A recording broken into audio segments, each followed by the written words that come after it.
ಪ್ರಕಾರ ಟ್ರಸ್ಟ್ ಒಂದು ನಂಬಿಕೆ ಅನ್ನೋದು ಅದು ಒಂದು ಮೀಟಿಂಗ್ ಆಗಲಿ ಅಥವಾ ಒಂದು ಸರಿ ನಾವು ಮಾತಾಡೋದ್ರಿಂದ ಗಳಿಸ್ಕೊಳ್ಳೋವಂಥದ್ದಲ್ಲ. ನಾವು ಒಳ್ಳೆಯದನ್ನು ಕೊಡ್ತಾ ಇದ್ದೀವಿ ಅಥವಾ ಜನರಿಗೆ ಉಪಯೋಗ ಆಗೋದನ್ನು ನಾವು ಕೊಡ್ತಾ ಇದ್ದೀವಿ ಅಂತ ಅಂದಾಗ ಅದನ್ನು ನಾವು ಸಿಂಪಲ್ಲಾಗಿ ಅರ್ಥ ಆಗೋ ರೀತಿಯಲ್ಲಿ ಹೇಳಿಕೊಟ್ಟಾಗ ಅದು ಜನಕ್ಕೆ ಮನ ತಟ್ಟುತ್ತೆ. ಅದು ಬಹಳ ಇಂಪಾರ್ಟೆಂಟ್ ಇದೆ. ಅಂದರೆ ಎಕ್ಸಾಂಪಲ್ ಇವಾಗ ನನಗಿರುವಂಥ ಫೈನಾನ್ಷಿಯಲ್ ರಿಕ್ವೈರ್ಮೆಂಟು ಗೋಲ್ಸು ನಿಮಗಿರುವಂಥ ಫೈನಾನ್ಷಿಯಲ್ ಗೋಲ್ಸ್ ಬೇರೆ ಬೇರೆನೇ ಇರುತ್ತೆ. ಕಾಮನಾಗಿ ನಾನು ವಿಷಯಗಳು ಹೇಳ್ಬೋದು, ಬಟ್ ಕೆಲವೊಂದು ವಿಷಯಗಳು ನಿಮ್ಮ ಜೊತೆ ಕೂತ್ಕೊಂಡಾಗಲೇ ನನಗೆ ಗೊತ್ತಾಗುತ್ತೆ ನಿಮ್ಮದು ಇರುವಂಥ ಆದಾಯ ಎಷ್ಟು, ಖರ್ಚು ಎಷ್ಟು, ನಿಮ್ಮ ಅಸೆಟ್ಸ್ ಎಷ್ಟಿದೆ, ನಿಮ್ಮ ಲಯಬಿಲಿಟಿಗಳು ಎಷ್ಟಿದೆ, ನಿಮ್ಮ ಫ್ಯೂಚರ್ ಗೋಲ್ಸ್ ಏನಿದೆ, ನಿಮ್ಮ ವಯಸ್ಸು ಏನಿದೆ, ಇವೆಲ್ಲ ಬೇರೆ ರೀತಿಯಿಂದ ಓಪನ್ ಅಪ್ ಆಗುತ್ತೆ. 100ಕ್ಕೆ 98 ಜನರದ್ದು ಆದಾಯದಲ್ಲಿ ಪ್ರಾಬ್ಲಮ್ ಇಲ್ಲ. ಪ್ರಾಬ್ಲಮ್ ಇದ್ದದ್ದು ಅದರದ್ದು ಔಟ್ ಗೋಯಿಂಗ್ ಅಂದರೆ ಎಕ್ಸ್ಪೆನ್ಸಸ್ಸಲ್ಲಿ ಭಾಳಷ್ಟು ತೊಂದರೆಗಳಿದೆ. ಇವತ್ತು ನನ್ನ ಹತ್ರ ಹಣ ಇಲ್ಲ ಅಂದರೆ ನಾನು ಸ್ವಲ್ಪ ಬಡತನದಲ್ಲಿದ್ದೇನೆ. ಇವತ್ತು ನನ್ನ ಹತ್ರ ಸಂಬಳ ಇದ್ರೂ ಒಳ್ಳೆಯ ಉದ್ಯೋಗದಲ್ಲಿದ್ದರು ಸಾಲ ಸುಳಿಯಲ್ಲಿ ಸಿಕ್ಕಾಕೊಂಡ್ರೆ ನಾನು ನನ್ನ ಸಂಸಾರವನ್ನು ನನ್ನ ಜೀವನದ ಒಂದು ಮನಃಶಾಂತಿನ ಕಳೆದುಕೊಳ್ಳುವಂಥ ಚಾನ್ಸಸ್ ಜಾಸ್ತಿ ಇದೆ.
ಈಗ ನನಗೆ ಅನಿಸೋದು ನೀವು ಈ ಥರದ ವಿಚಾರಗಳನ್ನು ನಾವು ಭಾಳ ದೀರ್ಘವಾಗಿ ಮಾತಾಡಲಿಕ್ಕಿದೆ. ಅದರ ಆರಂಭದಲ್ಲಿ ನೀವು ಒಂದು ಶಬ್ದವನ್ನು ಬಳಸಿದರೆ ನಾವು ನಂಬಿಕೆಯನ್ನು ಗಳಿಸ್ಕೋಬೇಕು. ಇದಕ್ಕೆ ಈ ಸಂಸ್ಥೆ ಅಥವಾ ಈ ಥರದ ಒಂದು ಗೈಡ್ಲೈನ್ಸ್ ಕೊಡಬೇಕು ಅಂತಾದರೆ ನಮ್ಮ ಹತ್ರ ಜ್ಞಾನವನ್ನು ಪಡ್ಕೊಳ್ಳಿಕ್ಕೆ ಬರೋವರಿಗೆ ಒಂದು ವಿಶ್ವಾಸದ ನೆಲೆ ಇಲ್ಲಿ ಕ್ರಿಯೇಟ್ ಆಗಬೇಕು ಅಂತ. ಈ ವಿಶ್ವಾಸವನ್ನು ಹೇಗೆ ಮೂಡಿಸಿದ್ರಿ ನೀವು ಇನ್ಸ್ಪೈರಿಗೆ? ಒಳ್ಳೆ ಪ್ರಶ್ನೆ ಇದು. ಯಾಕಂದರೆ ನಿನ್ನೇನು ಒಬ್ಬರ ಜೊತೆ ಮಾತಾಡ್ತಾ ಇರೋರು ಇದೇ ವಿಷಯನ ಮಾತಾಡ್ತಾ ಇದ್ರು. ನನ್ನ ಪ್ರಕಾರ ಟ್ರಸ್ಟ್ ಒಂದು ನಂಬಿಕೆ ಅನ್ನೋದು ಅದು ಒಂದು ಮೀಟಿಂಗ್ ಆಗಲಿ ಅಥವಾ ಒಂದು ಸರಿ ನಾವು ಮಾತಾಡೋದ್ರಿಂದ ಗಳಿಸ್ಕೊಳ್ಳೋವಂಥದ್ದಲ್ಲ. ನಂಬಬಾರ್ದು ಯಾರಿಗೇ ಆಗಲಿ, ನಾನಾಗಲಿ ಇನ್ನೊಬ್ಬರಾಗಲಿ. ಅದು ಒಂದು ಪ್ರೊಸೆಸ್. ಅದು ಅಗೇನ್ ಆ್ಯಂಡ್ ಅಗೇನ್ ಪ್ರೊಸೆಸ್ಸಲ್ಲಿ ಹೋಗುವಂಥದ್ದು. ನಂಬಿಕೆ ಅನ್ನೋದು ಯಾವ ಆಧಾರದ ಮೇಲೆ ಇರಬೇಕಂತಂದರೆ ಫ್ಯಾಕ್ಟ್ ಆ್ಯಂಡ್ ಫಿಗರ್ಸ್ ಆಧಾರದ ಮೇಲೆ ಇರಬೇಕು. ಆಮೇಲೆ ಅದರದ್ದೇ ಆದಂಥ ಒಂದು ಅನುಭವದ ಒಂದು ಟೆಸ್ಟಿಮೋನಿಯಲ್ಸ್ ಅಂತ ನಾವು ಹೇಳ್ತೀವಿ. ಈಗ ನಾವು ಯಾರಾದರೂ ಫ್ಯಾಮ್ಲಿಗಳಲ್ಲಿ ಡಾಕ್ಟ್ರನ್ನ ಸೆಲೆಕ್ಟ್ ಮಾಡ್ಬೇಕಾದ್ರೆ ನಾವು ಏನು ಮಾಡ್ತೀವಿ, ರೆಫರೆನ್ಸ್ ಕೇಳ್ತೀವಿ. ಯಾರಪ್ಪ ಒಳ್ಳೆ ಡಾಕ್ಟ್ರು, ನಮ್ಮ ಮಗುವಿಗೆ ಆರಾಮಿಲ್ಲ, ಹುಷಾರಿಲ್ಲ ಅಂತಂದ್ರೆ ನಾವೇನು ಮಾಡ್ತೀವಿ, ಯಾವ ಡಾಕ್ಟ್ರು, ಒಂದು 5-6 ಜನ ಯಾರೋ ಒಬ್ಬ ಡಾಕ್ಟ್ರ್ ಹೇಳಿದಾಗ ನಾವು ಅನ್ಕೋತೀವಿ ಒಳ್ಳೆ ಡಾಕ್ಟ್ರ್ ಅಂತ ಹೇಳ್ಬಿಟ್ಟು.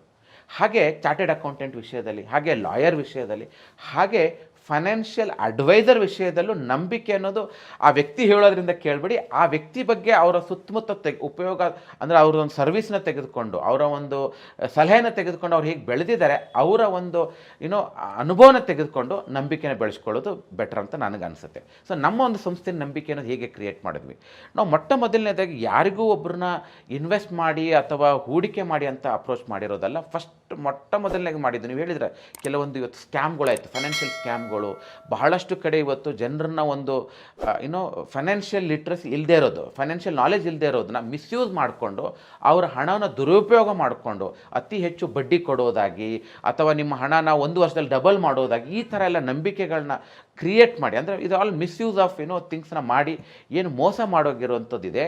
ಮೋಸ ಮಾಡಿದ ಅನ್ನೋದಕ್ಕಿಂತ ಮೋಸ ಹೋಗಿರೋ ಜನಗಳು ಜಾಸ್ತಿ. ಅಲ್ಲ, ಯಾಕೆಂತಂದ್ರೆ ಈಗ ನೋಡಿ 1 ವರ್ಷದಲ್ಲಿ ಡಬಲ್ ಕೊಡ್ತೇವೆ ಅನ್ನೋದು ಹೌ ಇಟ್ ಈಸ್ ಪಾಸಿಬಲ್ ಅಂತ ಯೋಚನೆ ಮಾಡುವಂತ ಜ್ಞಾನ ನಮಗಿದ್ದಿದ್ರೆ ಹೌದು ನಾವು ದುಡ್ಡು ಹಾಕ್ತಿರ್ಲಿಲ್ಲ. ಹೌದು.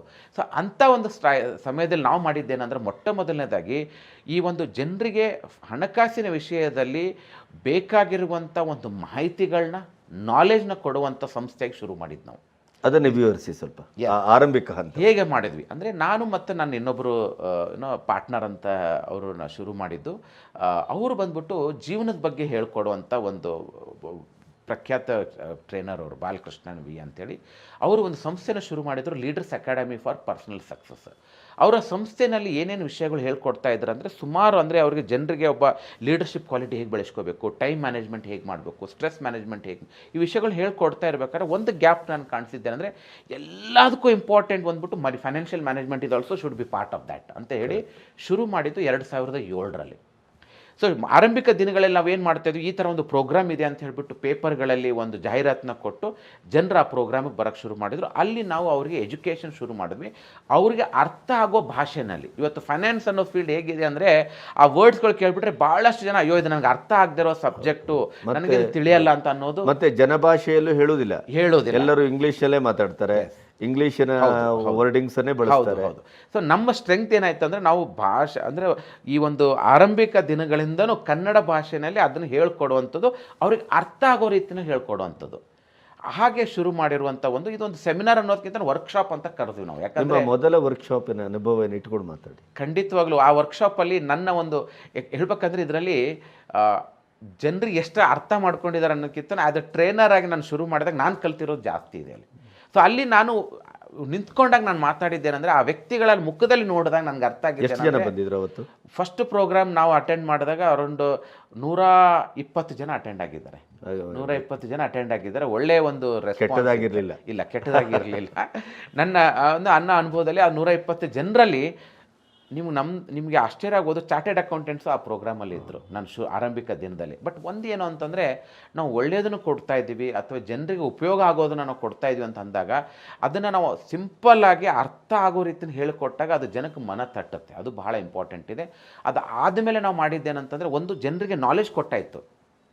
ಅದು ಆದಮೇಲೆ ಈಗ ಹಣ ಅನ್ನೋದು ಹೇಗಿದೆ ಅಂದರೆ, ಇಟ್ ತುಂಬ ಪರ್ಸನ್ ಟು ಪರ್ಸನ್ ವೇರಿ ಆಗ್ತಾ ಹೋಗುತ್ತೆ. ಅಂದರೆ ಎಕ್ಸಾಂಪಲ್, ಇವಾಗ ನನಗಿರುವಂಥ ಫೈನಾನ್ಷಿಯಲ್ ರಿಕ್ವೈರ್ಮೆಂಟು ಗೋಲ್ಸು, ನಿಮಗಿರುವಂಥ ಫೈನಾನ್ಷಿಯಲ್ ಗೋಲ್ಸ್ ಬೇರೆ ಬೇರೆಯೇ ಇರುತ್ತೆ. ಕಾಮನಾಗಿ ನಾನು ವಿಷಯಗಳು ಹೇಳ್ಬೋದು, ಬಟ್ ಕೆಲವೊಂದು ವಿಷಯಗಳು ನಿಮ್ಮ ಜೊತೆ ಕೂತ್ಕೊಂಡಾಗಲೇ ನನಗೆ ಗೊತ್ತಾಗುತ್ತೆ ನಿಮ್ಮದು ಇರುವಂಥ ಆದಾಯ ಎಷ್ಟು, ಖರ್ಚು ಎಷ್ಟು, ನಿಮ್ಮ ಅಸೆಟ್ಸ್ ಎಷ್ಟಿದೆ, ನಿಮ್ಮ ಲಯಬಿಲಿಟಿಗಳು ಎಷ್ಟಿದೆ, ನಿಮ್ಮ ಫ್ಯೂಚರ್ ಗೋಲ್ಸ್ ಏನಿದೆ, ನಿಮ್ಮ ವಯಸ್ಸೇನಿದೆ, ಇವೆಲ್ಲ ಬೇರೆ ರೀತಿಯಿಂದ ಓಪನ್ ಅಪ್ ಆಗುತ್ತೆ. ಅಲ್ಲಿ ನಾವು ಶುರು ಮಾಡಿದ್ದು ಒಂದು ವೆಲ್ತ್ ಚೆಕ್ ಅಂತ ಹೇಳ್ಬಿಟ್ಟು. ನಾವು ಹೇಗೆ ಇವತ್ತು ಆರೋಗ್ಯ ತಪಾಸಣೆ ಅಂತ ಏನು ಮಾಡ್ತೀವಿ, ಹಾಗೆ ಹಣಕಾಸಿನ ತಪಾಸಣೆ ಶುರು ಮಾಡಿದ್ವಿ. 1-to-1 ಕೂತ್ಕೊಂಡು ಶುರು ಮಾಡಿದ್ದು. ಅಲ್ಲಿ ನನ್ನ ಅನುಭವಕ್ಕೆ ಬಂದಿದ್ದೇನು ಅಂತಂದರೆ, 100ಕ್ಕೆ 98 ಜನರದ್ದು ಆದಾಯದಲ್ಲಿ ಪ್ರಾಬ್ಲಮ್ ಇಲ್ಲ. ಪ್ರಾಬ್ಲಮ್ ಇದ್ದದ್ದು ಅದರದ್ದು ಔಟ್ ಗೋಯಿಂಗ್, ಅಂದರೆ ಎಕ್ಸ್ಪೆನ್ಸಸ್ಸಲ್ಲಿ ಭಾಳಷ್ಟು ತೊಂದರೆಗಳಿದೆ. ಆಮೇಲೆ ಅವರು ಅಸೆಟ್ಸ್ನ ಕ್ರಿಯೇಟ್ ಮಾಡೋದು ಬದಲು ಭಾಳಷ್ಟು ಲಯಬಿಲಿಟಿಗಳನ್ನ ಕ್ರಿಯೇಟ್ ಮಾಡ್ಕೊಂಡು ಕೂತ್ಕೊಂಡಿದ್ದಾರೆ. ಸೊ ಕಮಿಟ್ಮೆಂಟ್ಗಳು ಮತ್ತು ಅದನ್ನು ಔಟ್ ಗೋಯಿಂಗ್ ಎಕ್ಸ್ಪೆನ್ಸಸ್ ಆಗಿ ಇಟ್ಕೊಂಡಿದ್ದಾರೆ. ಸೊ ಹಾಗಾಗಿ ಆ ಒಂದು ಗಮನಿಸ್ಕೊಂಡು ನಾವೇನು ಮಾಡಿದ್ವಿ, ಅದರದ್ದೇ ಆದಂಥ ಒಂದು ಫ್ಲೋನ ಕ್ರಿಯೇಟ್ ಮಾಡಿ ಜನರಿಗೆ ಕೌನ್ಸ್ಲಿಂಗ್ ಮಾಡ್ತಾ ಬಂದ್ವಿ, ಸಲಹೆ ಕೊಡ್ತಾ ಬಂದಾಗ. ಆಮೇಲೆ ನಮ್ಗೆ ಅನಿಸಿದ್ದೇನಂದ್ರೆ, ಸಲಹೆ ಕೊಟ್ಟರೆ ಸಾಕಾಗಲ್ಲ, ಅವರಿಗೆ ಹ್ಯಾಂಡ್ ಹೋಲ್ಡಿಂಗ್ ಬೇಕು, ಕೈ ಹಿಡ್ಕೊಂಡು ಕರೆದುಕೊಂಡು ಹೋಗುವಂಥದ್ದೊಂದು ನೆಸೆಸಿಟಿ ಇದೆ ಅಂತ ರಿಯಲೈಸ್ ಆಗಿ 2008ರಲ್ಲಿ ಸಂಸ್ಥೆ ಶುರು ಮಾಡಿದ್ವಿ. ಅಲ್ಲಿ ಅವರಿಗೆ ಬೇಕಾಗಿರುವಂಥದ್ದು, ಅವರಿಗೆ ನೀಡಿರುವಂಥದ್ದು, ಅವರ ಜೀವನಕ್ಕೆ ಉಪಯೋಗ ಆಗುವಂಥ ಸಲಹೆಗಳನ್ನ ಕೊಡ್ತಾ ಅದನ್ನು ಸರ್ವಿಸ್ ಕೊಡುವಂಥ ಸಂಸ್ಥೆಯಾಗಿ ಮಾಡಬೇಕು. ಯಾಕಂದರೆ ಈಗ ನೋಡಿ, ಯಾವುದೇ ಒಂದು ನಾನು ಜನರಲಾಗಿ ಹೇಳಬೇಕಂದ್ರೆ, ಬ್ಯಾಂಕಿಗೆ ಹೋಗ್ತೀವಿ, ಬ್ಯಾಂಕಲ್ಲಿ ಒಬ್ಬ ಎಂಪ್ಲಾಯಿಗೆ ಸ್ಯಾಲ್ರಿ ಕೊಟ್ಟರೆ ಅವ್ರು ಯಾರನ್ನ ರಿಪ್ರೆಸೆಂಟ್ ಮಾಡ್ತಾರೆ, ಆ ಬ್ಯಾಂಕನ್ನ ರಿಪ್ರೆಸೆಂಟ್ ಮಾಡ್ತಾರೆ. ಹಾಗೆ ಒಬ್ಬ ಇನ್ಶೂರೆನ್ಸ್ ಅಡ್ವೈಸರ್ ಅಂತ ಬಂದರೆ ಅವ್ರು ಇನ್ಶೂರೆನ್ಸ್ ಕಂಪ್ನಿ ರಿಪ್ರೆಸೆಂಟ್ ಮಾಡ್ತಾರೆ. ಆ ಸಂಸ್ಥೆನಲ್ಲಿ ಏನು ಹೇಳ್ತಾರೆ, ಇವತ್ತು ಹೋಗಿ ಇಷ್ಟು ಪ್ರಾಡಕ್ಟ್ನ ನೀವು ಮಾರಿ ಬರಬೇಕು. ಹೌದು, ಟಾರ್ಗೆಟ್ ಕೊಡ್ತಾರೆ. ಈ ಪ್ರಾಡಕ್ಟ್ನ ನೀವು ಪರ್ಟಿಕ್ಯುಲರ್ ಆಗಿ ಇಷ್ಟು ಮಾರಿ ಬಂದರೆ ನಿಮ್ಗೆ ಇಷ್ಟು ಕಮಿಷನ್ ಸಿಗುತ್ತಂತ. ಒಂದು 10% ಸತ್ಯ ಹೇಳ್ತಾನೆ, 20% ಸುಳ್ಳು. ಸೊ ಅಲ್ಲಿ ಏನಾಗುತ್ತೆ, ಎಲ್ಲರೂ ಸಂಸ್ಥೆನ ರಿಪ್ರೆಸೆಂಟ್ ಮಾಡಿ ಇನ್ವೆಸ್ಟರ್ಸ್ಗಳನ್ನ ಅಥವಾ ಹೂಡಿಕೆದಾರನ ಕನ್ವಿನ್ಸ್ ಮಾಡುವಂಥದ್ದು ಅವ್ರದ್ದು ಒಂದು ರೀತಿ ಅಟ್ರಾಕ್ಟ್ ಮಾಡುವಂಥದ್ದು ಇದೆ. ಅದರದ್ದೇ ಆದಂಥ ಒಂದು ಎಫರ್ಟ್ನ ಹಾಕ್ತಾ ಇರ್ತಾರೆ. ಬಟ್ ನಮ್ಮ ಇನ್ವೆಸ್ಟರ್ನ ರಿಪ್ರೆಸೆಂಟ್ ಮಾಡೋರು ಯಾರಿದ್ದಾರೆ? ಆ ಕಡೆ ಕಂಪ್ನಿನ ರಿಪ್ರೆಸೆಂಟ್ ಮಾಡೋರು ಜನ ಇದ್ದರೆ, ಹೂಡಿಕೆದಾರನ ರಿಪ್ರೆಸೆಂಟ್ ಮಾಡೋರು ಯಾರು? ಅದು ನಮ್ಮ ಸಂಸ್ಥೆಯಿಂದ ನಾವು ಶುರು ಮಾಡಿದ್ದು. ಅಂದರೆ ಒಬ್ಬ ಹೂಡಿಕೆದಾರನಿಗೆ ಯಾವುದು ಒಳ್ಳೆಯದು, ಆ ಪ್ರಾಡಕ್ಟ್ ಕೆಟ್ಟದಲ್ಲ, ಆ ಪ್ರಾಡಕ್ಟ್ ಎಲ್ಲರಿಗೂ ಒಳ್ಳೆಯದಲ್ಲ, ಅಷ್ಟೇ ನಾವು ಹೇಳೋಕೆ ಹೋಗ್ತಾ ಇರೋದು. ಹಾಗಾಗಿ ಅಂಥ ಒಂದು ಪ್ರಾಡಕ್ಟ್ಗಳು, ಅಂಥ ಒಂದು ಈ ಹೂಡಿಕೆಗಳನ್ನ ಯಾವ್ಯಾವ ಇನ್ವೆಸ್ಟರ್ಸ್ಗಳಿಗೆ ಯಾವ್ಯಾವ ರೀತಿಯಲ್ಲಿ, ಅಂದರೆ ಈ ಒಂದು ಇನ್ನೊಂದು ರೀತಿಯಲ್ಲಿ ಹೇಳ್ಬೇಕಾದ್ರೆ ಫೈನಾನ್ಷಿಯಲ್ ಡಾಕ್ಟರ್ ಅಂತ ಹೇಳ್ಬೋದು. ಕರೆಕ್ಟ್. ಈಗ ಮೆಡಿಕಲ್ ಶಾಪಲ್ಲಿ ನಾವು ಹೋಗ್ತೀವಿ, ಯಾವುದೋ ಒಂದು ಔಷಧಿ ಅಂಗಡಿಗೆ ಹೋದಾಗ ಎಲ್ಲ ಥರ ಔಷಧಿಗಳು ಇರ್ತವೆ.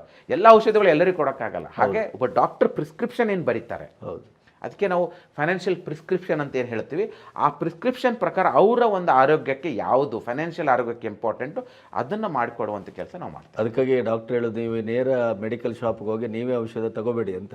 ಖಂಡಿತವಾಗಿ. ಹಾಗಾಗಿ ಈಗ ಫಿನಾನ್ಷಿಯಲ್ ಇದಕ್ಕೂ ಅಷ್ಟೇ, ಯಾರ ಹತ್ರ ಸಲಹೆ ತಗೋಬೇಕು ಅವ್ರ ಹತ್ರ ಸಲಹೆ ತಗೋಬೇಕು. ಹೌದು ಹೌದು ಹೌದು, ಅದು ಬಹಳ ಇಂಪಾರ್ಟೆಂಟ್ ಅನ್ನಿಸ್ತು. ಹಾಗಾಗಿ ಆ ಒಂದು ಮಟ್ಟದಲ್ಲಿ ಮಾಡಿದಾಗ ನಮಗೆ ಸಿಕ್ಕಿರುವಂಥ ಒಂದು ಬಿಗಿನಿಂಗ್ ಒಂದು ಏನು ಚಾಲೆಂಜಸ್ಗಳಿತ್ತು. ಯಾಕಂದರೆ 2008 ಶುರು ಮಾಡಿದಾಗ ಆರ್ಥಿಕ ಮಾರ್ಕೆಟ್ ಕುಸಿತ ಆಗೋಯ್ತು.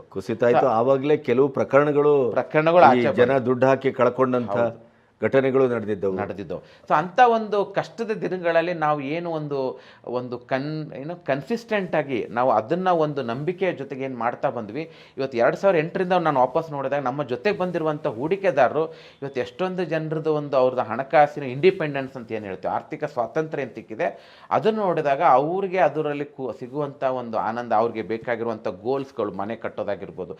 ಒಬ್ಬ ಮಧ್ಯಮ ವರ್ಗದವನಿಗೆ ಏನು ಬೇಸಿಕ್ಕಾಗಿ ಏನು ಹೇಳಿ, ಒಂದು ಮನೆ, ಒಂದು ಕಾರು, ಮಕ್ಕಳಿಗೆ ಎಜುಕೇಷನು, ಒಂದು ರೆಗ್ಯುಲರ್ ಇನ್ಕಮ್ ಬರುವಂಥ ಸೋರ್ಸ್, ಇಷ್ಟಿದ್ದು ಬಿಟ್ಟರೆ ಅವನಿಗಿಂತ ಸುಖಿ ಯಾರೂ ಇಲ್ಲ ಅಂತ ಅನ್ನೋ ಲೆವೆಲಲ್ಲಿ ಅವ್ರು ಯೋಚನೆ ಮಾಡ್ತಾರೆ. ಅದನ್ನು ನಮ್ಮ ಸಂಸ್ಥೆಯಿಂದ ಮಾಡಿಕೊಟ್ಟು ಅದಾದಮೇಲೆ ನಿಮಗೆ ಹೇಗೆ ಎಂಟ್ರಪ್ರನರ್ ಆಗಿ ಬೆಳಿಬೋದು, ನಿಮ್ಮ ಮಕ್ಕಳನ್ನ ಹೇಗೆ ಇನ್ನೂ ನಿಮ್ಮ ಆರ್ಥಿಕ ಸ್ಥಿತಿಗಿಂತ ಇನ್ನೂ ಚೆನ್ನಾಗಿ ಮಾಡಬೇಕು ಅನ್ನೋದ್ರ ಬಗ್ಗೆನೂ ನಾಲೆಜ್ ಕೊಡುವಂಥ ಕೆಲಸ ನಾವು ಮಾಡ್ತೀವಿ. ಈಗ ಆರಂಭಿಕ ಕೆಲವು ಸವಾಲುಗಳು ಅಂದ್ರಲ್ಲ, ಆ ಸವಾಲುಗಳನ್ನು ಪಟ್ಟಿ ಮಾಡ್ತಾ ಅದನ್ನು ಎದುರಿಸಿದ ರೀತಿಯನ್ನು ಕೇಳೋದಿದ್ರೆ, ನಿಮಗೆ ಪ್ರಥಮ ಹೆಜ್ಜೆಯಲ್ಲಿ ನಿಮ್ಮನ್ನು ಬಹಳ ಬಿಗುವಾಗಿ ಕಾಡಿದ ಸವಾಲು ಯಾವುದು? ಮೊಟ್ಟ ಮೊದಲನೇದಾಗಿ ನಾನು ಫೈನಾನ್ಷಿಯಲ್ ಫೀಲ್ಡಿಂದ ಬಂದಿಲ್ಲ. ಯಾಕಂದರೆ ನಾನು ಓದಿದ್ದು ಇಂಜಿನಿಯರಿಂಗ್ ಓದಿರೋದು. ನಾನು ಫೈನಾನ್ಷಿಯಲ್ ಫೀಲ್ಡಿಗೆ ಬಂದಾಗ ಅದು ಒಂದು ಸವಾಲಾಗಿತ್ತು. ಯಾಕಂತಂದರೆ ಇಲ್ಲಿರುವಂಥ ಬಹಳಷ್ಟು ವಿಷಯಗಳು ನಾನು ತಿಳ್ಕೊಬೇಕಾಗಿತ್ತು. ನನ್ನ ಒಂದು ಲರ್ನಿಂಗ್ ಹೇಗಿದೆ ಅಂತಂದರೆ, ಇದಕ್ಕೆ ಬೆಸ್ಟ್ ವೇ ಏನು ಮಾಡಬೇಕಂದ್ರೆ, ಫಸ್ಟು ನಾನು ಅದರಲ್ಲಿ ಹೋಗಬೇಕು, ನಾನು ನನ್ನ ಹಣನ ಹೂಡಿಕೆ ಮಾಡಬೇಕು, ನಾನು ಅದರ ಅನುಭವನ ತೆಗೆದುಕೊಳ್ಬೇಕು. ನನಗೆ ಅದು ರಿಸಲ್ಟ್ ಸಿಕ್ಕಾದ್ಮೇಲೆ ಅದು ಒಳ್ಳೆ ರಿಸಲ್ಟ್ ಇದ್ರೆ ಮಾತ್ರ ನಾನು ಅದು ಬೇರೆಯವರಿಗೆ ಹಂಚ್ಕೋಬೇಕು. ಹೌದು. ಸೊ ನನ್ನ ಹೂಡಿಕೆಯಲ್ಲಿ ಬಹಳಷ್ಟು ಆ ಥರ ನೆಗೆಟಿವ್ ಆಗಿ, ಅಂದರೆ ಅದು ಕಳೆದುಕೊಂಡಿರುವಂಥ ಬಹಳಷ್ಟು ಇನ್ಸ್ಟಾನ್ಸಸ್ಗಳಿದೆ. ಅಂಥ ಇನ್ಸ್ಟಾನ್ಸಸ್ಗಳು ನನ್ನನ್ನು ಸ್ಟ್ರಾಂಗ್ ಮಾಡ್ತಾ ಬಂತು. ಓಕೆ, ಈ ಇನ್ವೆಸ್ಟ್ಮೆಂಟು, ಈ ಥರ ಹೂಡಿಕೆಗಳು ನಾವು ನಮ್ಮ ಹೂಡಿಕೆದಾರಿಗೆ ಕೊಡಬಾರ್ದು. ಈಗ ಉದಾಹರಣೆಗೆ ನೀವು ಕಳ್ಕೊಂಡ ಒಂದು ಕಥೆಯನ್ನು ಹೇಳ್ಬೋದಲ್ಲ? ಫಾರ್ ಎಕ್ಸಾಂಪಲ್ ನಿಮ್ಗೆ ಹೇಳ್ಬೇಕಂತಂದರೆ, ಭಾಳಷ್ಟು ಜನ ಹೂಡಿಕೆದಾರ ಇವತ್ತು ಶೇರ್ ಮಾರ್ಕೆಟು ಅಥವಾ ಕಮೋಡಿಟಿ ಮಾರ್ಕೆಟ್ ಅಂದ ತಕ್ಷಣ ದಿಢೀರ್ ದುಡ್ಡು ಮಾಡುವಂಥದ್ದು ಅಂತ ಅನ್ಕೊಂಡಿದ್ದಾರೆ. ಹಾಗೆ ನಾನು ಅಂದ್ಕೊಂಡಿದ್ದೆ. ಸೊ ನನ್ನ ಬಿಗಿನಿಂಗ್ ದಿನಗಳಲ್ಲಿ ನಾನೇನು ಮಾಡ್ತಿದ್ದೆ, ಟ್ರೇಡಿಂಗ್ ಮಾಡ್ತಾ ಇದ್ದೆ. ಸೊ ಟ್ರೇಡಿಂಗ್ ಅಂದರೆ ಹೇಗಿರೋದು, ಅಲ್ಲಿ ನಾನು ಒಂದು 1000 ರೂಪಾಯಿ ವಸ್ತುನ ಇವತ್ತು 100 ರೂಪಾಯಿ ಹಾಕ್ಬಿಟ್ಟು ತೆಗೆದುಕೊಳ್ಳುವಂಥದ್ದು. ಅಂದರೆ ಇದಕ್ಕೆ ಮಾರ್ಜಿನಲ್ ಟ್ರೇಡಿಂಗ್ ಅಂತ ಕರಿತಾರೆ, ಮಾರ್ಜಿನ್ ಟ್ರೇಡಿಂಗ್ ಅಂತ ಕರೀತಾರೆ. 100 ರೂಪಾಯಿ 200 ರೂಪಾಯಿ ಆಗೋ ಚಾನ್ಸಸ್ ಇದೆ, ಆ 100 ರೂಪಾಯಿ ಕಳೆದ್ಬಿಟ್ಟು 0 ಆಗಿರೋ ಚಾನ್ಸಸ್ಸು ಇದೆ. ಸೊ ಕಳೆದ 4 ವರ್ಷಗಳು, ಅಂದರೆ ನನ್ನ ಜೀವನದ ಆರಂಭಿಕ ದಿನಗಳಲ್ಲಿ ಇದು ಯಾರೂ ನನಗೆ ರಿಸ್ಕ್ ಯಾವ ಥರ ಮ್ಯಾನೇಜ್ ಮಾಡ್ಬೇಕು ಅನ್ನೋದು ಹೇಳದೇ ಇರೋದ್ರಿಂದ ನನ್ನ ದುಡ್ಡು ಅಲ್ಲದೆ ಅಥವಾ ನನ್ನ ಪಾರ್ಟ್ನರ್ ದುಡ್ಡನ್ನು ಕಳೆದುಕೊಂಡು ಆ ಅನುಭವನ ತೆಗೆದುಕೊಂಡ್ವಿ. ಸುಮಾರು ನಿಮ್ಗೆ ಹೇಳಬೇಕಂತಂದರೆ, ಒಂದು ದಿನದಲ್ಲಿ ಬರೀ ಒಂದು 2 ಅವರ್ಸಲ್ಲಿ 10 ಲಕ್ಷ ಕಳ್ಕೊಂಡು ಇರೋದು ಇದೆ ಮಾರ್ಕೆಟಲ್ಲಿ. 10 ಲಕ್ಷ ನೀವು? ಹೌದು. ಸೊ ಹಾಗಾಗಿ ಇದು ಎಲ್ಲ ಅನುಭವ. ಇವತ್ತು ಯಾರಾದರೂ ನನ್ನ ಹತ್ರ ಬಂದ್ಬಿಟ್ಟು ಹೇಳ್ತಾರೆ, ಸರ್ ನಾನು ಟ್ರೇಡಿಂಗ್ ಮಾಡಬೇಕು, ನಾನು ಫುಲ್ ಟೈಮಾಗಿ ಕೆರಿಯರ್ ತೊಗೋಬೇಕಂದಾಗ ನನಗೆ ಆ ಆರಂಭಿಕ ದಿನಗಳದ್ದು ಏನು ಕಳೆದುಕೊಂಡಿರುವ ಅನುಭವ ಇದೆಯಲ್ಲ, ನಾನು ಬಹಳಷ್ಟು ಜನರಿಗೆ ಹೇಳ್ತೀನಿ, learning is always good, but should not be very expensive learning ಅಂತ.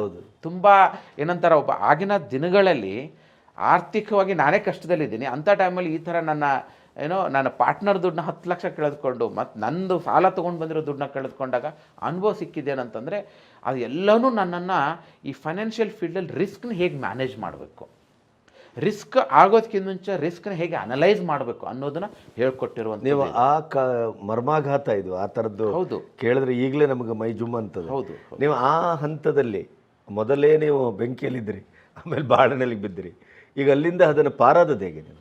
ನಾನು ಹಾಗೇನು ಹೇಳ್ತಾ ಇದ್ದೀನಲ್ಲ, ಒಂದು ನನ್ನ ಚೈಲ್ಡ್ಹುಡ್ಡಿಂದ ಕಷ್ಟ ಪಟ್ಟಿರುವಂಥದ್ದು ಒಂದಿದೆ. ಆಮೇಲೆ ಎರಡನೇದು ಏನಂತಂದರೆ, ನನ್ನ ಜೊತೆಗೆ ಏನು ಇರುವಂಥ ಜನರಿದ್ದಾರಲ್ಲ, ಅದು ಭಾಳ ಮ್ಯಾಟ್ರ್ ಆಗುತ್ತೆ. ಸೊ ನಾನು ತುಂಬ ಅದೃಷ್ಟವಂತ ಅಂತ ಹೇಳ್ಬೋದು. ಯಾಕಂದ್ರೆ ನನ್ನ ಜೊತೆಗೆ ನನ್ನ ಪಾರ್ಟ್ನರ್ ಏನಿದ್ರು ಅವ್ರು ತುಂಬ ಪಾಸಿಟಿವ್ ಆಗಿ ಹೇಳ್ಕೊಡುವಂಥ ವ್ಯಕ್ತಿ. ಕಷ್ಟಗಳನ್ನ ಅನುಭವಿಸಿ ಹೇಗೆ ಅದನ್ನು ಪಾಸಿಟಿವ್ ಆಗಿ ತೆಗೆದುಕೊಳ್ಳಿ. ನಾವು ಎಷ್ಟೇ ಥಿಯರಿ ಹೇಳಿದ್ರು ಕೆಲವೊಂದು ಜೀವನಕ್ಕೆ ಬಂದಾಗ ನಾವು ಅದನ್ನು ನಮ್ಮ ಜೊತೆಗೆ ಯಾರಿದ್ದಾರೆ ಅನ್ನೋದು ಭಾಳ ಇಂಪಾರ್ಟೆಂಟ್ ಇದೆ. ಅಷ್ಟು ದುಡ್ಡು ಕಳ್ಕೊಂಡು ನಿಮ್ಮ ವಿಶ್ವಾಸ ಕಳೆದುಕೊಳ್ಳಿಲ್ಲ. ಆಮೇಲೆ ಇನ್ನೊಂದು ಇಂಪಾರ್ಟೆಂಟ್ ಏನಂದರೆ, ನನಗೆ ಇನ್ನೊಂದು ಭಾಳ ಇಂಪಾರ್ಟೆಂಟ್, ಯಾರೇ ನಮ್ಮ ಇನ್ವೆಸ್ಟರ್ ನನ್ನ ಜೊತೆಗಿದ್ದಾಗ ಕೆಲವೊಂದು ಸರಿ ಅವರಿಗೆ ಲಾಭ ತಂದು ಕೊಟ್ಟಿರೋದಿದೆ, ನಷ್ಟ ಆಗಿರೋದು ಇದೆ. ಎಲ್ಲರಿಗೂ ಲಾಭ ತಂದು ಕೊಟ್ಟಿದ್ವಿ ಅಂತ ಹೇಳಲ್ಲ, ಆರಂಭಿಕ ದಿನಗಳಲ್ಲಿ ನಾನು ಹೇಳ್ತಾರೆ. ಅಂಥ ಟೈಮಲ್ಲಿ ನಷ್ಟ ಆದಾಗ ನನ್ನ ಹತ್ರ 2 ಚಾಯ್ಸ್ ಇತ್ತು. ಒಂದು, ಈ ಇಂಡಸ್ಟ್ರಿನೇ ಬೇಡ, ಈ ಫೀಲ್ಡೇ ಬೇಡಪ್ಪ, ಇದು ತುಂಬ ಕಷ್ಟ ಕೊಡುವಂಥದ್ದು, ನನಗೆ ತುಂಬ ಸ್ಟ್ರೆಸ್ ತಂದು ಕೊಡುವಂಥದ್ದು ಅಂದ್ಕೊಂಡು ಬಿಟ್ಟು ಹೋಗ್ಬೋದಾಗಿತ್ತು. ಅವ್ರೆಲ್ರಿಗೂ ಏನೋ ಒಂದು ಮೇಲ್ ಹಾಕೋ ಒಂದು ವಿಷಯನ ತಿಳಿಸಿ ಹೋಗ್ಬೋದಾಗಿತ್ತು. ಬಟ್ ಒಂದು ನಾನು ಯೋಚನೆ ಮಾಡಿದ್ದೇನೆ ಅಂದರೆ, ಇವರೆಲ್ಲರೂ ನನ್ನನ್ನು ನಂಬಿಕೊಂಡು ಹಣನ ಹೂಡಿದ್ದಾರೆ, ಅವ್ರು ಕಷ್ಟಪಟ್ಟು ದುಡಿದಿರೋ ದುಡ್ಡನ್ನು ಹೂಡಿದ್ದಾರೆ. ಅಂದರೆ ಈ ಹಣನ ರಿಕವರಿ ಮಾಡಿಕೊಡೋ ಜವಾಬ್ದಾರಿ ನನ್ನದೇ ಇದೆ ಅನ್ನೋದನ್ನು ಅಲ್ಲಿ ಒಂದು ಗಟ್ಟಿಯಾಗಿ ನಿಂತ್ಕೊಂಡಿರುವಂಥದ್ದು. ಹಾಗಾಗಿ ಯಾವುದೇ ಒಂದು ಕೆರಿಯರಲ್ಲೂ ನಾವು ಅಷ್ಟೇ, ಕಷ್ಟ ದಿನಗಳು ಬಂದಿರೋದು ನಮ್ಮನ್ನು ಸ್ಟ್ರಾಂಗಾಗಿ ಮಾಡೋಕ್ಕೆ ಬಂದಿರುತ್ತೆ ಅನ್ನೋದನ್ನು ಅರ್ಥ ಮಾಡ್ಕೊಂಡಿರೋದು ಭಾಳ ಭಾಳ ಇಂಪಾರ್ಟೆಂಟ್ ಇದೆ. ಕಳೆದ ನನ್ನ ಜೀವನದಲ್ಲಿ ಶುರು ಮಾಡಿದ ಮೇಲೆ ಭಾಳಷ್ಟು ಇಂಥ ಅನುಭವಗಳಾಗಿದೆ. ಅಲ್ಲ, ಆ ಅನುಭವದಿಂದ ಪ್ರಾಕ್ಟಿಕಲ್ ಆಗಿ ಹೇಗೆ ಹೊರಗೆ ಬಂದ್ರಿ? ಪ್ರಾಕ್ಟಿಕಲ್ ಆಗಿ ಅಂತಂದರೆ, ಅದನ್ನು ಕಳೆದುಕೊಳ್ಳೋದು ಭಾಳ ಫಾಸ್ಟಾಗಿರುತ್ತೆ, ಬಟ್ ಅದನ್ನು ವಾಪಸ್ ಪಡೆದುಕೊಳ್ಳೋದಿದೆಯಲ್ಲ, ಅದು ನಿಧಾನವಾಗಿ ಆಗುವಂಥ ಒಂದು ವಿಷಯ. ಹಾಗೆ ಕಳೆದುಕೊಂಡಿರೋ ಮಾರ್ಕೆಟಲ್ಲೇ ರಿಕವರಿ ಮಾಡ್ಕೋಬೇಕು, ಬಟ್ ಅಲ್ಲಿ ನಾವು ಯೋಚನೆ ಮಾಡುವ ರೀತಿನ ಚೇಂಜ್ ಮಾಡಿಕೊಂಡು ಅದನ್ನು ರೀಇನ್ವೆಸ್ಟ್ಮೆಂಟ್ಗಳನ್ನ ಮಾಡಿ, ಅದನ್ನು ರೀಸ್ಟ್ರಕ್ಚರಿಂಗ್ ಮಾಡಿ, ಮಾಡಿರೋ ತಪ್ಪುಗಳನ್ನ ಮಾಡದೆ ಇನ್ನೊಂದು ಸರಿ ಓವರ್ ಲಿವರೇಜಿಂಗ್ ಮಾಡದೆ ನಿಧಾನವಾಗಿ ರಿಕವರಿ ಮಾಡಿರೋದು ಇದೆ. ಅಂದರೆ ಯಾವಾಗಲೂ ನಾನು ಹೇಳ್ತಿರ್ತೀನಿ, ದುಡ್ಡು ಕಳೆದುಕೊಂಡಾದ ತಕ್ಷಣ ಇಮಿಡಿಯೇಟ್ಲಿ ನಾವು ಪ್ಯಾನಿಕ್ ಆಗಿ ಇನ್ನೂ ಅನೇಕ ತಪ್ಪುಗಳು ಮಾಡೋ ಚಾನ್ಸಸ್ ಇರುತ್ತೆ. ಅಂಥ ತಪ್ಪುಗಳನ್ನ ಮಾಡದೆ ಇನ್ನೊಂದು ಸ್ವಲ್ಪ ವಾಪಸ್ ಹೋಗಿ, ಯಾಕಂದರೆ ಅಲ್ಲಿ ನಮಗೆ ಕೆಲವೊಂದು ಸಲ ಫೈನಾನ್ಷಿಯಲ್ ಮೆಂಟರ್ಶಿಪ್ ಬೇಕಾಗುತ್ತೆ. ಈಗ ನಾನು ಬೇರೆಯವ್ರಿಗೆ ಮೆಂಟರ್ಶಿಪ್ ಮಾಡ್ತಾ ಇದ್ದರೆ ನನಗೆ ಇನ್ಯಾರೋ ಮೆಂಟರ್ಶಿಪ್ ಬೇಕಾಗಿತ್ತು. ಅಂಥ ಟೈಮಲ್ಲಿ ಆ ಥರ ಜೊತೆ ಡಿಸ್ಕಷನ್ ಮಾಡಿ ಅವ್ರು ಕೊಟ್ಟಿರುವಂಥ ಕೆಲವೊಂದು ಸಲಹೆಗಳನ್ನ ಉಪಯೋಗಿಸ್ಕೊಂಡು ರಿಕವರಿ ಮಾಡಿಕೊಂಡು ಅದರಿಂದ ಆಚೆ ಬಂದಿರುವಂಥದ್ದಿದೆ. ಹಾಗೆಯೇ ಸುಮಾರು ಕಡೆ ಏನಾಗುತ್ತೆ, ಕೆಲವೊಂದು ಸರಿ ನಾವು ಎಲ್ಲ ಥರ ಒಂದು ಜಾಗರೂಕತೆ ವಹಿಸಿದ್ರೂ ಕೆಲವೊಂದು ಕಡೆ ನಷ್ಟ ಆಗಿರುವಂಥ ಚಾನ್ಸಸ್ ಇದೆ.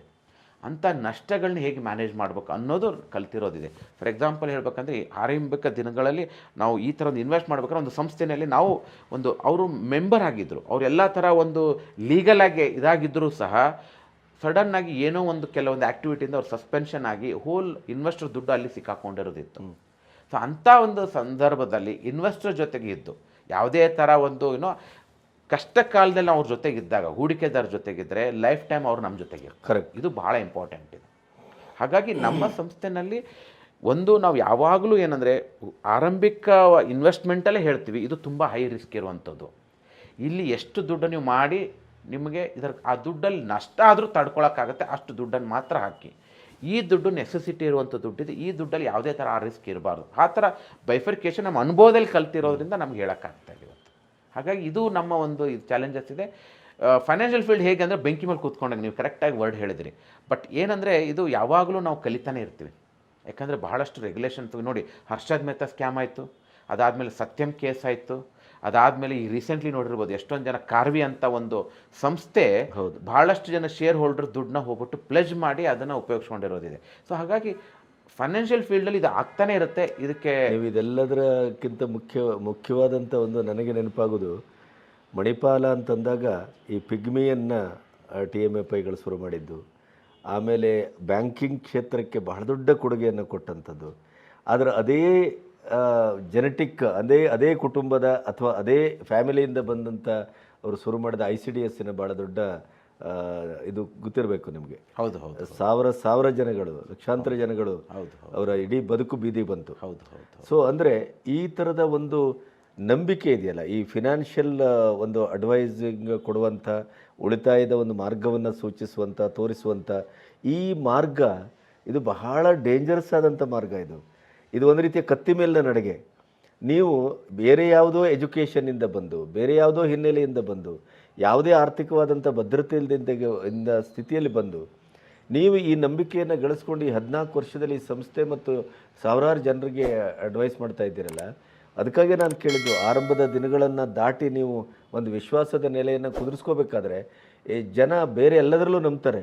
ದುಡ್ಡಿನ ವಿಷಯ ಬಂದಾಗ ಭಾಳ ಕಷ್ಟ, ಕಳ್ಳರನ್ನೇ ನಂಬೋದು ಜಾಸ್ತಿ, ಯಾಕಂದರೆ ಅದು ಹೆಚ್ಚು ಆಕರ್ಷಕವಾಗಿರ್ತದೆ. ನಿಜ ನಿಜ. ನಾನು ಅದಕ್ಕಾಗಿ ಕೇಳಿದೆ, ಆ ದಿನಗಳನ್ನು ದಾಟಿ ಬರುವಾಗ ನೀವು ಯಾವ್ಯಾವ ಸರ್ಕಸ್ಗಳನ್ನು ಮಾಡಿದ್ರಿ, ಯಾವ್ಯಾವ ರೀತಿಯ ನಿಮ್ಮನ್ನು ನೀವು ಅಗ್ನಿದೀವ್ಯಕ್ಕೆ ಒಳಪಡಿಸ್ಕೊಂಡ್ರಿ ಅಂತ ಕೇಳಿದ್ದು ಆ ಕಾರಣಕ್ಕೆ. ಅದಕ್ಕೆ ಇನ್ನೊಂದು ಇಂಪಾರ್ಟೆಂಟ್ ಏನಂದರೆ, ಯಾವತ್ತೂ ಅಷ್ಟೇ 2 ಥರ ನಮ್ಗೆ ಆಪ್ಷನ್ಸ್ ಇರುತ್ತೆ. ಒಂದು, ಇಮ್ಮಿಡಿಯೇಟಾಗಿ ನಾನು ಯಾವುದೇ ಒಬ್ಬ ಆರಂಭಿಕ ದಿನಗಳಲ್ಲಿ ನಾವು ಕಲರ್ಫುಲ್ಲಾಗಿ ಹೇಳ್ತಾ ಹೌದು ಅವರ ಒಂದು ಹೋಪ್ಸ್ನ ಕ್ರಿಯೇಟ್ ಮಾಡಿಕೊಂಡು ಕರೆಕ್ಟ್, ಆಮೇಲೆ ಅದನ್ನ ಮೇಂಟೈನ್ ಮಾಡೋಕ್ಕಾಗದೆ ಕೊಲ್ಯಾಪ್ಸ್ ಆಗಿರುವಂಥ ಸಂಸ್ಥೆಗಳಿದೆ. ಬಹುತೇಕ ಸಂಸ್ಥೆಗಳು ಅದೇ ತರ ಮಾಡೋದು. ಆಮೇಲೆ ಜನ ಅದಕ್ಕೆ ಬೇಗ ಅಟ್ರಾಕ್ಟು ಆಗ್ತಾರೆ. ಹೌದೌದು ಅಲ್ವಾ? ಇನ್ನೊಂದು ರೀತಿಯಲ್ಲಿ ಅಂದರೆ ನಿಧಾನವಾಗಿ ಗ್ರೋತ್ ಆಗುತ್ತೆ, ನಿಮ್ಮ ಬೆಳವಣಿಗೆ ನಿಧಾನಕ್ಕಾಗತ್ತೆ. ಆದರೆ ಆ ಬೆಳವಣಿಗೆ ಜೊತೆ ಅವರೂ ಸಹ ಕೆಲವೊಂದು ವಿಷಯಗಳನ್ನ ರಿಯಲಿಸ್ಟಿಕ್ ಆಗಿ ಅರ್ಥ ಮಾಡ್ಕೊಳ್ಳುವಂಥದ್ದು. ಫಾರ್ ಎಕ್ಸಾಂಪಲ್, ಇವಾಗ ನೋಡಿ, ಎಷ್ಟೊಂದು ಜನ ಇವತ್ತು ನಾವು ರಿಯಲ್ ಎಸ್ಟೇಟಲ್ಲಿ ಇನ್ವೆಸ್ಟ್ ಮಾಡ್ತೀವಿ. ಎಲ್ಲರೂ ಇವತ್ತು ಪ್ರತಿಯೊಬ್ಬರು ಒಂದು ಇದಿರುತ್ತೆ. ಬಟ್ ಒಂದು ರಿಯಲ್ ಎಸ್ಟೇಟ್ ಹೂಡಿಕೆ ಮಾಡಬೇಕಾದ್ರೆ ಏನೆಲ್ಲ ಮುಂಜಾಗ್ರತೆಗಳು ನಾವು ತೆಗೆದುಕೊಳ್ತೀವಿ ಅನ್ನೋದು ಬಹಳ ಇಂಪಾರ್ಟೆಂಟ್ ಇದೆ. ನೋಡಿ, ಎಷ್ಟೊಂದು ಮೊದಲ ದಿನಗಳಲ್ಲಿ ಮಾತಿನಲ್ಲಿ ಕೆಲವರು ಆಸ್ತಿಗಳನ್ನ ಕೊಟ್ಟಿರುವಂಥದ್ದು ಇದೆ. ಮಾತಲ್ಲಿ ಇದು ಇವ್ರಿಗಿದೆ ಅಂತ ಮಾತಿಗೆ ಬೆಲೆ ಇರುವಂಥ ಕಾಲ. ಈಗೇನಾಗಿದೆ, ಎಲ್ಲ ಥರ ಡಾಕ್ಯುಮೆಂಟೇಶನ್ಸ್ ಇದ್ದು ಎಲ್ಲ ಥರ ಪೇಪರ್ಸ್ಗಳನ್ನ ರೆಡಿ ಮಾಡಿಕೊಂಡು ಸಹ ತೆಗೆದುಕೊಂಡಾಗ ಮೋಸ ಹೋಗಿರುವಂಥದ್ದು ಇದೆ. ಹೌದು ಹೌದು. ಸೊ ಒಬ್ಬ ಮನುಷ್ಯನ ಆರ್ಥಿಕವಾಗಿ ಒಂದು ಬೆಳೀತಾ ಹೋದಂಗೆ ಈ ಥರ ಫ್ರಾಡ್ಸ್ಗಳು ಮತ್ತು ಈ ಥರ ಮೋಸ ಹೋಗುವಂಥದ್ದು ಜಾಸ್ತಿ ಇದ್ದೇ ಇದೆ. ಇದಕ್ಕೆ ನಮ್ಮ ಅನುಭವದಲ್ಲಿ ಆಗಿದ್ದೇನಂತಂದರೆ, never put all eggs in one basket ಅಂತ. ಎಲ್ಲ ಮೊಟ್ಟೆಗಳನ್ನ ಒಂದೇ ಕಡೆ ಇಡಬಾರ್ದು ಅನ್ನೋದು ಒಂದು. ಇನ್ ಕೇಸ್ ನಮಗೆ ಆ ಥರ ಕೆಲವೊಂದು ಆದಾಗ ಬೇರೆ ಇರುವಂಥ ನಮ್ಮ ಹೂಡಿಕೆಗಳನ್ನ ನಾವು ಭದ್ರಪಡಿಸ್ಕೊಳ್ಳೋಕ್ಕೆ ಅದು ಸಹಾಯ ಆಗುತ್ತೆ. ಇದು ಅಗೇನ್ ವಿತ್ ಎಕ್ಸ್ಪೀರಿಯನ್ಸ್ ಬಂದಿರುವಂಥದ್ದು. ಇನ್ನೊಂದು ಇಂಪಾರ್ಟೆಂಟ್ ಏನಂತಂದರೆ, ಪ್ರತಿಯೊಬ್ಬರಿಗೂ ಎಕ್ಸ್ಪೆಕ್ಟೇಷನ್ ಭಾಳ ಫಾಸ್ಟ್ ಬಂದುಬಿಡುತ್ತೆ. ಫಾರ್ ಎಕ್ಸಾಂಪಲ್ ನೋಡಿ, ಈಗ ಭಾಳಷ್ಟು ಜನ ಕೋವಿಡ್ ಟೈಮಲ್ಲಿ ಶೇರ್ ಮಾರ್ಕೆಟಲ್ಲಿ ಬಂದರು. ಹೌದು, ನಾನು ನೋಡಿ ಎಷ್ಟೊಂದು ಜನ ವರ್ಕ್ ಫ್ರಮ್ ಹೋಮ್ ಇತ್ತು, ಎಲ್ಲರೂ ಶೇರ್ ಮಾರ್ಕೆಟಲ್ಲಿ ಎಂಟರ್ ಆದರು. ಮಾರ್ಕೆಟು ಒಂದು 40% ಡೌನ್ ಆಗಿತ್ತು, ಇಮ್ಮಿಡಿಯೇಟ್ಲಿ ಹೂಡಿಕೆ ಮಾಡಿದರು, ಒಂದು ವರ್ಷದಲ್ಲಿ ದುಡ್ಡು ಮಾಡಿದರು. ಕೆಲವರು ಡಬಲ್ ಮಾಡಿರೋದು ಇದೆ ಆ ಒಂದು ವರ್ಷದಲ್ಲಿ. ನಾನು ಹೇಳ್ತಿರೋದು ಪೋಸ್ಟ್ ಕೋವಿಡ್ ಆದಮೇಲೆ. ಬಟ್ ಏನು ಅಲ್ಲಿ ತಪ್ಪಾಗುವಂಥದ್ದಂದರೆ, ಅದೇ ಥರ ಒಂದು ಬೆಳವಣಿಗೆ ಪ್ರತಿ ವರ್ಷ ಆಗುತ್ತೆ ಅನ್ನೋದು ಇಲ್ಲಿ ಮಾಡುವಂಥ ತಪ್ಪುಗಳು. ಇನ್ನೂ ಕೆಲವರು ಬರ್ತಾರೆ ಶೇರ್ ಮಾರ್ಕೆಟಲ್ಲಿ. ಇವತ್ತು ನೋಡಿ, ನಿಮ್ಗೆ ಇವತ್ತು ಆಶ್ಚರ್ಯ ಆಗ್ಬೋದು, ತಾಲೂಕಾ ಮಟ್ಟದಲ್ಲಿ ಶೇರ್ ಮಾರ್ಕೆಟಲ್ಲಿ ಡಬಲ್ ಕೊಡ್ತೀನಿ ಅಂತ ಹೇಳಿಬಿಟ್ಟು ಕೋಟಿಗಟ್ಟಲೆ ದುಡ್ಡು ತೆಗೆದುಕೊಂಡು ಹೋಗಿರುವಂಥ ಎಕ್ಸಾಂಪಲ್ಗಳು ಕಾಣಿಸ್ತಾ ಇದೆ. ಅಂದರೆ ಎಲ್ಲ ನನ್ನ ಅನುಭವದಲ್ಲಿ ಹೇಳೋದೇನಂತಂದರೆ, ನಮ್ಮ ಇವತ್ತು ಬ್ಯಾಂಕಿನಲ್ಲಿ ಡಿಪಾಸಿಟ್ ಇಡೋದ್ರಿಂದ ನನಗೆ 6% ಬಡ್ಡಿ ಸಿಗುತ್ತೆ. 6% ಬಡ್ಡಿ ಸಿಗೋ ಕಡೆ ನನಗೆ 12% ಸಿಕ್ಕರೆ ನಾನು ಒಳ್ಳೆ ಲಾಭದಲ್ಲಿದ್ದೀನಿ ಅಂತ ಅಂದ್ಕೊಂಡು ರಿಯಲಿಸ್ಟಿಕ್ಕಾಗಿ ಅರ್ಥ ಮಾಡ್ಕೊಂಡ್ರೆ ಮಾತ್ರ ನಾವು ಆ ಥರ ದಾರಿ ತಪ್ಪದೇ ಇರುವಂಥ ಚಾನ್ಸಸ್ ಇದೆ. ಅದನ್ನು ಬಿಟ್ಟು ನಾವು ಇನ್ನೇನಾದರೂ ಇಲ್ಲ ನನ್ನ ದುಡ್ಡನ್ನ ನಾನು 50% 60% ಲಾಭ ಮಾಡಿಕೊಡ್ತೀನಿ ಅಂತ ಯಾರೋ ಹೇಳಿದ ತಕ್ಷಣ ನಾವೆಲ್ಲ ದುಡ್ಡು ಹಾಕಿ ಆಮೇಲೆ ಅದ್ರ ಬರೋ ಒಂದಿಷ್ಟು ಇನಿಷಿಯಲಿ ಕೊಡುವಂಥ ಲಾಭನ ತೆಗೆದುಕೊಂಡು 10 ಜನರ ದುಡ್ಡನ್ನು ಹಾಕಿಸ್ಬಿಟ್ಟು ಈ ಥರ ಒಂದು ವಿಷ ಸರ್ಕಲಲ್ಲಿ ಸಿಕ್ಕಾಕೊಂಡು ಜನ ಒದ್ದಾಡುವಂಥದ್ದಿದೆ. ಹಾಗಾಗಿ ಇದು ಒಂದು ಜಾಗ್ರತೆ, ಅಂದರೆ ಜನರಿಗೆ ಒಂದು ಅನುಭವವನ್ನು ಕೊಡ್ತಾ ಅವರು ಲಾಸ್ಟ್ 10-12 ವರ್ಷದಲ್ಲಿ ಹೇಗೆ ಒಂದು ಚಿಕ್ಕ ಚಿಕ್ಕ ಹಣನ ಹೇಗೆ ಹನಿ ಹನಿ ಗೂಡಿಸಿದ್ರೆ ಹಳ್ಳ ಆಗುತ್ತೆ ಅಂದ್ಕೊತೀವಿ, ಹಾಗೆ ಹಣ ಬೆಳೆಸುವಂಥ ರೀತಿನ ನಾವು ಹೇಳ್ಕೊಡ್ತಾ ಹೋದರೆ ಜನರಿಗೆ ಅದು ಅನುಭವಕ್ಕೆ ಬರುತ್ತೆ. ಇವತ್ತು ಯಾರೇ ಶ್ರೀಮಂತರಾಗಿರೋದು ನೋಡಿ, ಇವತ್ತು ನಾವು ಎಕ್ಸಾಂಪಲ್ ಹೇಳೋದಾದರೆ, ಇವತ್ತು ನಮಗೆ ಬೆಂಗಳೂರಲ್ಲಿ ಇರೋದಂತ ನಾವು ಇನ್ಫೋಸಿಸ್ ಎಕ್ಸಾಂಪಲ್ ತೆಗೆದುಕೊಳ್ಬೋದು. ಇನ್ಫೋಸಿಸ್ ಶುರು ಮಾಡಿದಾಗ 1993ನಲ್ಲಿ ಆ ಶೇರ್ಸಲ್ಲಿ ಯಾರು 10,000 ರೂಪಾಯಿ ಹಾಕಿದ್ರು, ಇವತ್ತು ಅದರದ್ದು ವ್ಯಾಲ್ಯೂ ಬಂದ್ಬಿಟ್ಟು 60 ಕೋಟಿ ಅಂತ ಹೇಳ್ತಾರೆ. 10,000 ರೂಪಾಯಿ ಬೇಕಂದ್ರೆ 60 crores. ಆದರೆ ಈ 60 ಕೋಟಿ ಒಂದೇ ಸರಿ ಮೇಲೆ ಹೋಯ್ತಾ? ಇಲ್ಲ. ಈ 10,000 ರೂಪಾಯಿಂದ 60 ಕೋಟಿ ಹೋಗಿದೆ ಅಂದರೆ ಭಾಳಷ್ಟು ಏಳು ಬೀಳುಗಳು ಆ ಸಂಸ್ಥೆನೂ ಕಂಡಿದೆ, ಹೂಡಿಕೆದಾರ ಹಣನೂ ಕಂಡಿದೆ. ಇದು ರಿಯಲಿಸ್ಟಿಕ್ ಆಗಿ ನಮ್ಮ ಹೃದಯದ ಬಡಿತನ ನೋಡ್ಬೇಕಾದ್ರೆ ಅದೊಂದು ಗ್ರಾಫ್ ತೋರಿಸುತ್ತೆ ನಾವು ಅಲ್ವಾ, ECG ಅಂತ ಕರಿತೀವಿ. ಹಾಗೆ ನಮ್ಮ ಹೂಡಿಕೆನಲ್ಲಿ ಆ ಥರ ಅಪ್ಸ್ ಆ್ಯಂಡ್ ಡೌನ್ಸ್ ಆಗ್ತಾ ಇರುತ್ತೆ. ಬೇಕಾಗಿರೋದೇನೆಂದರೆ ಕ್ಲಾರಿಟಿ ಬೇಕು ನಮಗೆ. ಯಾವ ರೀತಿಯಲ್ಲಿ ನಮ್ಮ ಹೂಡಿಕೆಗಳಾಗಿದ್ದಾರೆ, ಎಲ್ಲಿ ಹೂಡಿಕೆ ಮಾಡಿದ್ದಾರೆ, ಇದು ಯಾವ ರೀತಿ ಇದರಲ್ಲಿ ಕೆಲವೊಂದು ಅಪ್ಸ್ ಆ್ಯಂಡ್ ಡೌನ್ಸ್ಗಳಾಗುತ್ತೆ, ಅದನ್ನು ನಾವು ಹೇಗೆ ಬರುವಂಥ ಅಪ್ಸ್ ಆ್ಯಂಡ್ ಡೌನ್ಸ್ಗಳಿಗೆ ನಾವು ಆ್ಯಕ್ಟ್ ಆ್ಯಂಡ್ ರಿಯಾಕ್ಟ್ ಮಾಡಬೇಕು ಅನ್ನೋದು ತಿಳುವಳಿಕೆ ಕೊಡೋದೇ ಈ ನಮ್ಮ ಸಂಸ್ಥೆ ಕೆಲಸ. Mutual fund investments are subject to market risks. Read all scheme-related documents carefully.